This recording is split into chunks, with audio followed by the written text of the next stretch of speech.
প্রিয় আমার স্নেহের শিক্ষার্থীরা, আসসালামু আলাইকুম। শুভ সকাল। তোমরা সবাই কেমন আছো?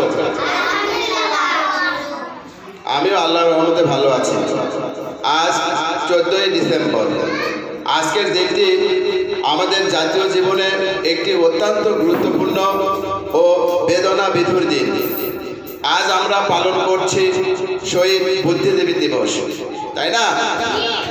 প্রিয় শিক্ষার্থীরা, 1971 সালে আমাদের মহান মুক্তিযুদ্ধের সময় পাকিস্তানি হানাদার বাহিনী ও তাদের দোসররা বুঝতে পেরেছিল বাংলাদেশ যদি স্বাধীন হয় তাহলে এই দেশকে এগিয়ে নিয়ে যাওয়ার জন্য সবচেয়ে বেশি প্রয়োজন হবে শিক্ষক, ডাক্তার, লেখক, বিজ্ঞানী, সাংবাদিক সহ শিক্ষিত মানুষদের। তাই তারা একটি ভয়ঙ্কর পরিকল্পনা করে। কি করে? একটি ভয়ঙ্কর পরিকল্পনা করে। 14 ডিসেম্বর 1971 সালে তারা আমাদের দেশের অনেক শিক্ষক, ডাক্তার, কবি, সাহিত্যিক ও বুদ্ধিজীবীদের ধরে নিয়ে নির্মমভাবে হত্যা করে।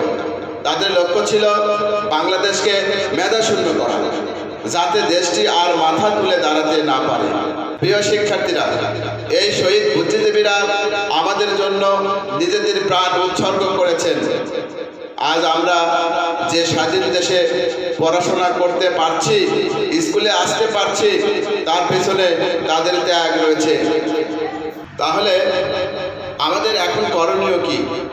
আমাদের উচিত হলো শহীদ বুদ্ধিজীবীদের সম্মান করা, স্মরণ করা, মন দিয়ে পড়ালেখা করা, সৎ, ভদ্র ও দায়িত্বশীল হয়ে গড়ে ওঠা, দেশকে ভালোবাসা এবং দেশের জন্য কাজ করার স্বপ্ন দেখা। তোমরাই হবে আগামী দিনের শিক্ষক, ডাক্তার, ইঞ্জিনিয়ার, বিজ্ঞানী ও দেশপ্রেমিক এবং সুনাগরিক।